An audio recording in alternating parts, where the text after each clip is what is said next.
नमः संस्कृताय दोस्तों, यूट्यूब से मैं साधना सबका स्वागत करती हूँ। कैसे हैं दोस्तों? आशा करती हूँ कि स्वस्थ व्यस्त मस्त होंगे। इसी आशा और विश्वास के साथ दोस्तों आइए आज का पाठ शुरू करते हैं, जो हमारे यूपी टीजीटी के लिए अति महत्वपूर्ण है दोस्तों। कालिदास द्वारा रचित अभिज्ञान शाकुंतलम नाटक का जो है ये 9वां भाग है, जो सामान्य परिचय का अध्ययन हम लोग कर रहे हैं दोस्तों। तो आइए दोस्तों, बिना देरी किए हुए अपने इस पाठ को शुरू करते हैं। और जी हाँ दोस्तों, एक बात के लिए मैं आप लोगों से करबद्ध निवेदन करके माफ़ी मांगना चाहती हूँ, और उसके लिए क्षम्यताम दोस्तों। जो कल के वीडियो में हमने जो है शार्दुल विक्रीडितम छंद का जो यति बताया था कि 11 और 6 पे होती है, उसके लिए क्षमा करिए दोस्तों, हमसे गलती हो गई थी। शार्दुल विक्रीडित छंद में दोस्तों 12 और 6 पे यति होती है, उसके लिए हम आप लोगों से माफ़ी मांग रही हूँ दोस्तों।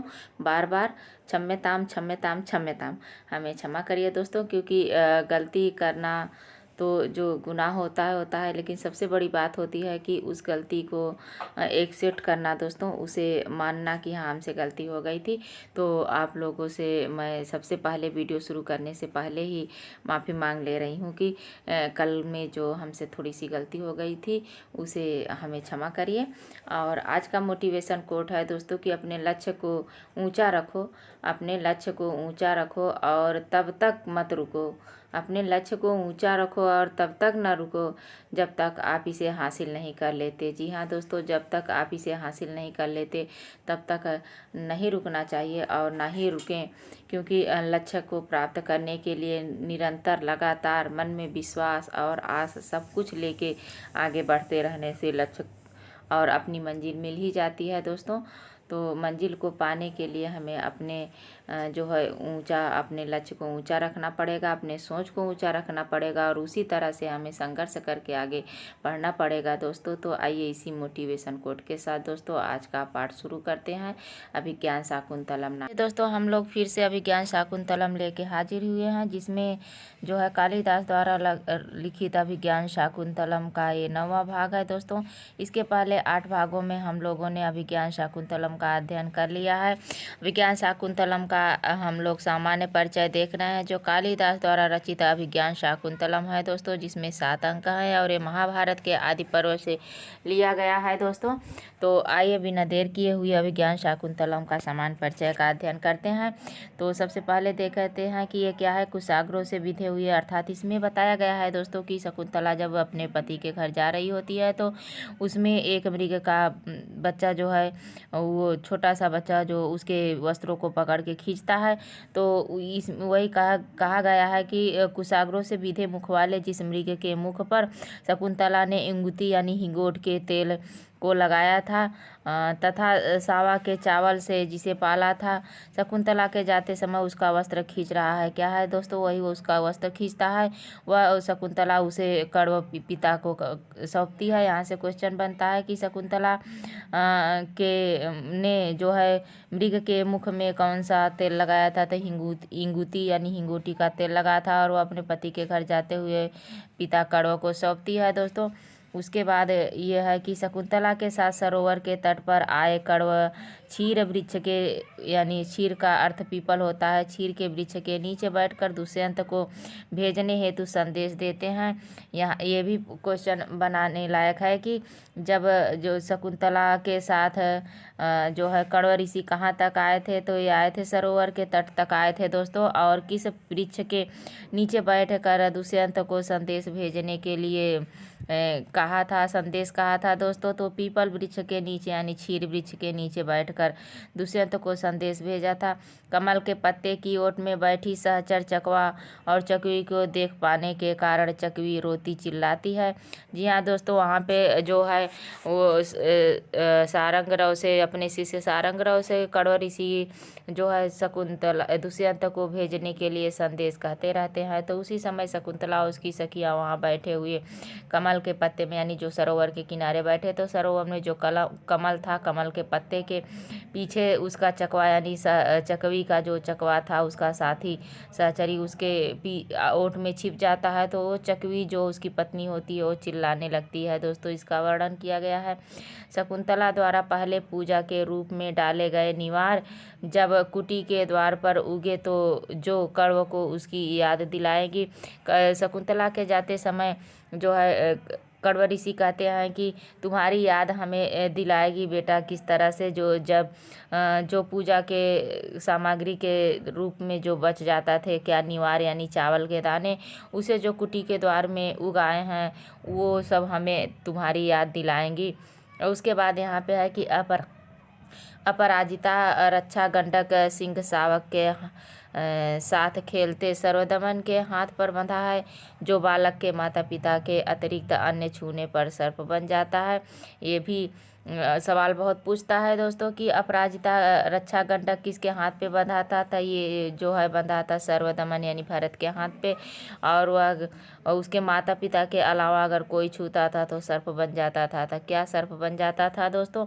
उसके बाद षष्ठ अंक की बारी आती है। षष्ठ अंक में इंद्र सारथी मातली राजा में क्रोध या वीरता को जगाने के लिए विदूषक पर आक्रमण करता है। जी हाँ दोस्तों, विदूषक पर आक्रमण करता है।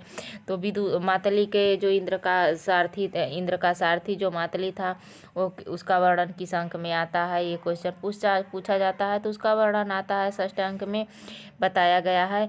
और वो ऐसा क्यों करता है तो विदूषक पर आक्रमण करता है और विदूषक को बहुत बुरी तरह से ही मारता है, बहुत ही आक्रामक रूप पकड़ाता है। तो जब 5वें अंक में धीवर के द्वारा अंगूठी प्राप्त होती है तो राजा दुष्यंत जो है शकुंतला के याद में शोक मग्न रहते हैं और अपना राजपाट छोड़ देते हैं, किसी से बात नहीं करते। तो उनके क्रोध को जगाने के लिए, क्योंकि राजाओं में क्रोध रहना अति आवश्यक है दोस्तों और उन्हें हर वक्त जो है अपने कार्य को बड़े संचालित रूप से और सचेत से रहना चाहिए। तो ये सब राजा छोड़ चुके थे। तो वही इंद्र का सारथी जो मातली था तो ये पता चला था। उसी समय इंद्र यानी स्वर्ग में देवा संग्राम युद्ध हो रहा था। तो वो राजा की वीरता को जगाने के लिए विदूषक पर आक्रमण करता है। ये सब देख के राजा क्रोधित हो जाते हैं और उसे मारने की कोशिश करते हैं। तब वो अपने रूप में प्रकट होता है और फिर राजा से बताता है कि वहाँ पे देवा संग्राम युद्ध हो रहा है, इंद्र ने आपके लिए संदेशा भेजा है था, आपको चलना पड़ेगा। मातली विदूषक पर आक्रमण करके उसे मेघ प्रतिच्छद नामक महल के ऊपरी मंजिल पर ले जाता है और वहीं उसे सताता है। मातली कहाँ ले जाता है तो मेघ प्रतिच्छद, ये है मेघ प्रतिच्छद महल के ऊपरी मंजिल पर ले जाता है दोस्तों। उसके बाद है कि राजा उस पर आक्रमण हेतु यवनी नामक परिचारिका से धनुष मंगाते हैं। राजा बड़े क्रोध हो जाते हैं, बड़े क्रोधित में कहते हैं, यवनी नामक जो उनकी परिचारिका रहती है उससे कहते हैं कि मेरे धनुष मार लाओ। और मातली क्या है, मातली राजा के समक्ष प्रकट होकर राजा को देवासुर संग्राम में इंद्र के सहायता के लिए निवेदन करता है। क्या करता है, जब वो धनुष बाण मंगाते हैं और उसे मारने के लिए तैयार हो जाते हैं तब वो उनके सामने राजा के सामने प्रकट हो जाता है और बताता है कि इंद्र ने आपको सहायता के लिए जो है बुलाया है, अतः निवेदन किया है राजन प्लीज चलिए इंद्र की सहायता के लिए। कालनेमी का वंशज दुर्जय ने इंद्र पर आक्रमण कर दिया है। तभी वो बताता है कि जो कालनेमी असुर था वो क्या किया है कि इंद्र पर आक्रमण कर दिया है, जिसे केवल दुष्यंत ही मार सकता है और कोई नहीं मार सकता है दोस्तों। राजा दुष्यंत ने मंत्री पिसुन है, राजा दुष्यंत का मंत्री जो है पिसुन है, जिस पर वह देवासुर संग्राम में जाते हुए राजभार सौंपता है और विदूषक से यह बात उन्हें बताने के लिए कहता है।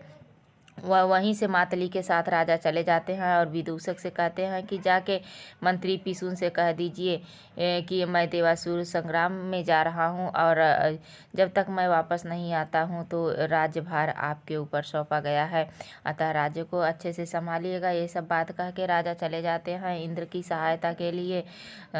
उसके बाद इंद्र की सहायता करके जब लौट रहे होते तो हेमकूट किन्नरों का पर्वत है। हेमकूट जो पर्वत है वो किन्नरों का पर्वत है, जहाँ प्रजापति मारीच रहते हैं। प्रजापति मारीच का आश्रम कहाँ है, ये भी पूछा जाता है कि मारीची ऋषि का आश्रम कहाँ है। तो मारीच ऋषि का आश्रम हेमकूट पर्वत पर है। हेमकूट पर्वत पर किन्नर निवास करते हैं। दोस्तों, जब मातली राजा के आगमन की सूचना मारीच को देने जाता है तब राजा अशोक वृक्ष के नीचे बैठे होते हैं। क्या कहते हैं कि जब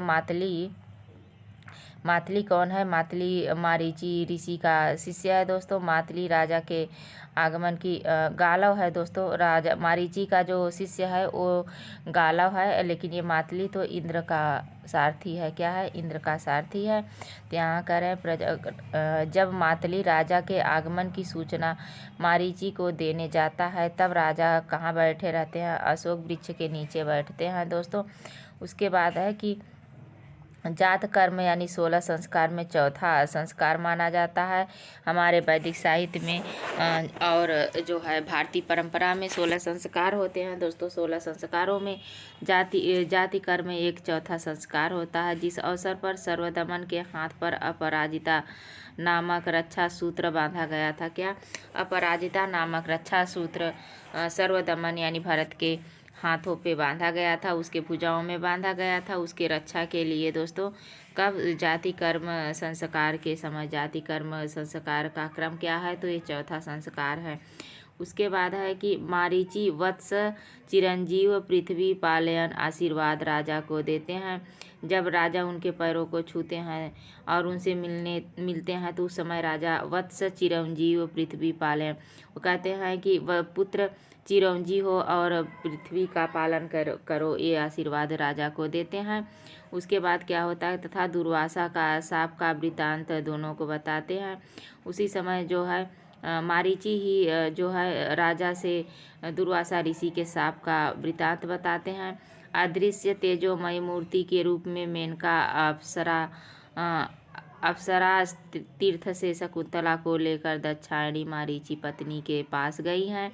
वो और सब सारी घटनाएं वहीं पे होती है। जो 7वें अंक की घटना है, क्या होता है कि जब वो साप वृत्तांत को राजा को बताते हैं तो अदृश्य तेजमयी मूर्ति के साथ जो मेनका अप्सरा रहती है, मेनका शकुंतला की माता होती है, तो शकुंतला को लेकर दाक्षायणी मारीची पत्नी के पास गई। अभिज्ञान शाकुंतलम नाटक का भरतवाक अंतिम श्लोक प्रवर्ता प्रकृति हिताय रुचिरा छंद में है। दोस्तों, जिसे भरतवाक्य कहते हैं, ये अभिज्ञान शाकुंतलम का अंतिम नाटक है और अंतिम वो श्लोक है। दोस्तों, और इसे भरतवाक्य यानी ये भी एक प्रकार का मंगलाचरण ही माना जाता है।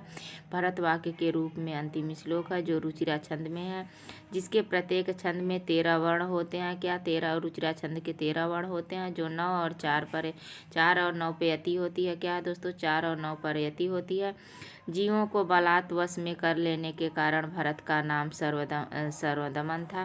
क्या, वो किसी भी जीव को अपने बस में कर लेते थे। जब राजा मिलने गए रहे होते तो वो शेर के बच्चे के यानी सिंह के बच्चे से खेल रहे होते हैं, तो किसी ज़बरदस्ती किसी भी पशु के बच्चे को अपने बस में कर लेते थे, इसीलिए उनका नाम सर्वदमन रखा गया था। 5वें अंक में अंगूठी के शची तीर्थ में जल तर्पण के समय गिरने की बात का पता सर्वप्रथम गौतमी के मुख से पता चलता है। दोस्तों, गौतमी को किसी तरह पता चलता है कि सर्वदमन में वो शकुंतला की जो अंगूठी थी जिसे अब राजा दुष्यंत ने दिया था, वो कहाँ गिरी थी, जल तर्पण के समय यानी जल वंदना करते समय वो शची तीर्थ में गिर गई थी। ये सबसे पहले गौतमी के मुख से पता चलता है। गौतमी बताती है।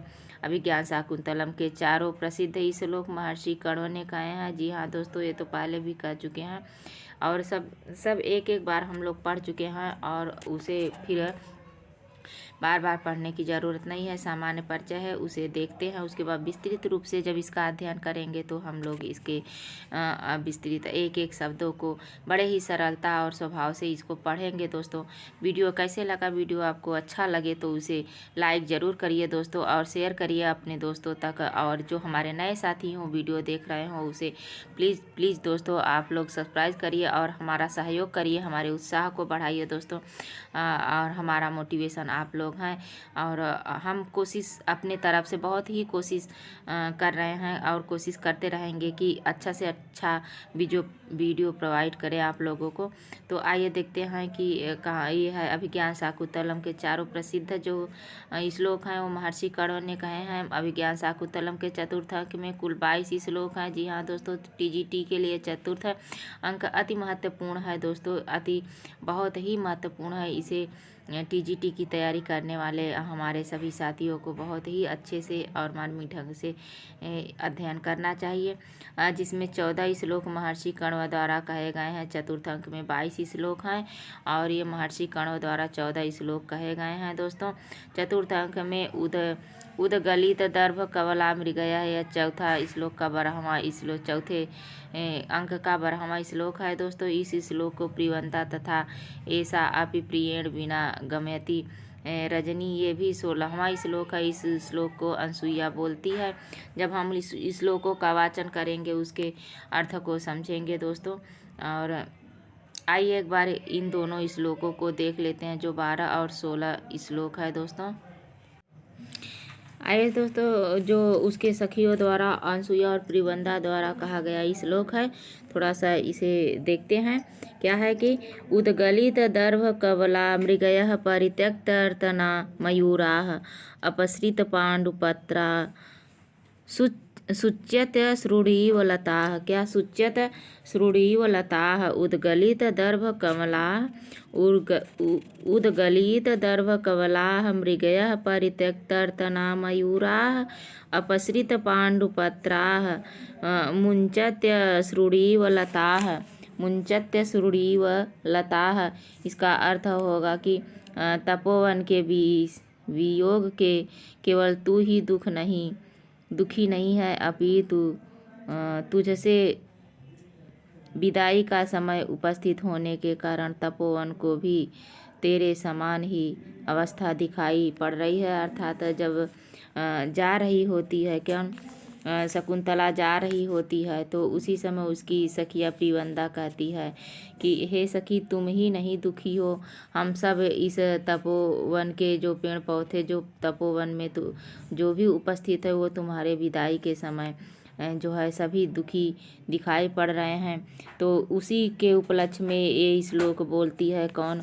उद्गलित दर्भ कमला उद्गलित दर्भ कमला मृगयाः परित्यक्तना मयूराः अपसृत पांडुपत्राः मुञ्चत्य श्रुडीव लताः। मुञ्चत श्रुडीव लताः, मृगियों ने कुशा के अग्रभाग को उलग दिए हैं, मोरों ने नाचना छोड़ दिए हैं और लताएं पीले पत्तों को डालना छोड़ दिए हैं। क्या पीले पत्तों को डालना मानो अपने आंसू बहा रही हैं। तो वो शकुंतला से कहती है प्रियवंता दोस्तों। उसके बाद है कि ये श्लोक प्रियवंता कहती है उद्गलित वाला, और ऐसा अपि प्रियेण बिना गम्यति, ऐसा अपि प्रियेण बिना गम्यति रजनी, इस श्लोक को अनसुईया कहती है। तो आइए इस श्लोक को भी देख लेते हैं। ये श्लोक क्या है? अनसुईया के द्वारा कहा गया है कि अनसुईया कहती है कि सखी मैंने मंत्रस्व ऐसा अपि प्रियेण बिना, ऐसा अपि प्रियेण बिना गम्यति रजनी विषाद दीर्घतराम गुरो अपि विरह दुखम आशा बंध सहयति। क्या? दुख आशा बंध सहयति, ऐसापि प्रियेण बिना गम्यति रजनी विषाद दीर्घतराम गुरु अपि विरह दुख माँ आशा बंध सहयति। अर्थात हे सखी, ये क्या होता है? आशा का बंधन विरह में कठोर दुख को भी सहन करा देता है। कहती है कि यह भी अपने प्रिय के बिना दुख के। जब शकुंतला कहती है कि देखो सखी कैसे उसका चकवा पत्ते के आंट में चला गया है, तो उसकी पत्नी चकवी चिल्ला रही है, तो उसी समय अनसुईया कहती है कि हे सखी, यह भी अपने प्रिय के बिना दुख के कारण अधिक लंबी प्रतीत होने वाली रात्रि को बिताती है। अर्थात चकवा और चकवी रात्रि में नहीं मिल पाते दोस्तों, दिन में मिलते हैं। ये एक कहावत है, क्या सही है क्या गलत है, लेकिन जो भी हमें पता है आप लोगों के सामने रखने की कोशिश कर रही हूँ। तो कह रही है कि जो है कि यह भी जो चकवी है वो भी अपने पति के बिना जो है लंबी रात जो है व्यतीत करती है दोस्तों। कहा जाता है कि आशा का बंधन विरह के कठोर दुख को भी सहन करा देता है। ऐसे ही सूक्ति मेघदूत में भी कही गई है दोस्तों। जी हाँ, जो आशा का आस लगाए, जो भी आशा का बंधन होता है, ये ऐसा बंधन है कि किसी भी आस में पूरी ज़िंदगी बिता दो तो भी कम पड़ जाती है दोस्तों। ये मनुष्य को जीवित रखे रहता है। अगर जिस दिन किसी भी चीज़ की आस टूट जाती है तो आदमी निराश हो जाता है, कुछ नहीं कर पाता है। अपने लक्ष्य को पाने के लिए अपने दृढ़ संकल्प पर अडिग रहना और अपने आशा को अपने विश्वास को बनाए रखे रहना और अपने मंजिल को प्राप्त करने के लिए कोशिश करते रहना। यह दोस्तों इसी श्लोक को अनसुईया बोलती है। अभिज्ञान शाकुंतलम के केवल चतुर्थ अंक में महर्षि कण्व का दर्शन होता है, नहीं तो महर्षि कण्व कहीं दिखाई नहीं देते दोस्तों। चतुर्थ अंक के बाद अनसुईया और प्रियवंदा का वर्णन नहीं मिलता है, तब उसके बाद राजा का वर्णन मिलने लगता है। पंचम अंक में जो है राजा का और सारंगराव, अनसुईया और गौतमी और शकुंतला, इन सब का वाद विवाद होता है। उसके बाद धीवर के द्वारा अंगूठी मिलती है। षष्ठ अंक में राजा पश्चाताप करता है। सातवें अंक में जाते हैं राजा स्वर्ग जो है इंद्र की सहायता के लिए। तो बस यहीं तक इन लोगों का वर्णन मिलता है, उसके बाद नहीं मिलता है। तो एक दिन हम लोग एक वीडियो लेके आएंगे जिसमें सभी सातों अंक की हिंदी कहानी सारांश के रूप में पढ़ेंगे दोस्तों, अध्ययन करेंगे, ताकि पूरे सातों अंक की कहानियाँ जो है हिंदी के माध्यम से एक बार हम लोगों को कंठस्थ हो जाए, थोड़ा आ जाए दोस्तों। तो आज बस यहीं तक। आगे जो है हम लोग सूक्तियों को देखेंगे दोस्तों। क्या है, पहले हम लोग सारांश को देख लेंगे। सातों अंक के जो सारांश है, हिंदी रूपांतरण है, उसको पढ़ेंगे, उसके बाद सूक्तियों को देखेंगे। तो आज बस यहीं तक दोस्तों। वीडियो कैसे लगा वो आप लोगों को अच्छा लगा हो तो लाइक शेयर कमेंट करिए और अपने दोस्तों के साथ इसे पहुंचाइए दोस्तों। और जो हमारे नए साथी हों उसे सब्सक्राइब करिए ताकि आपके पास वीडियो जो बने वो आपके पास पहुँचे दोस्तों। तो आज बस यहीं तक। नमः संस्कृताय दोस्तों, धन्यवाद।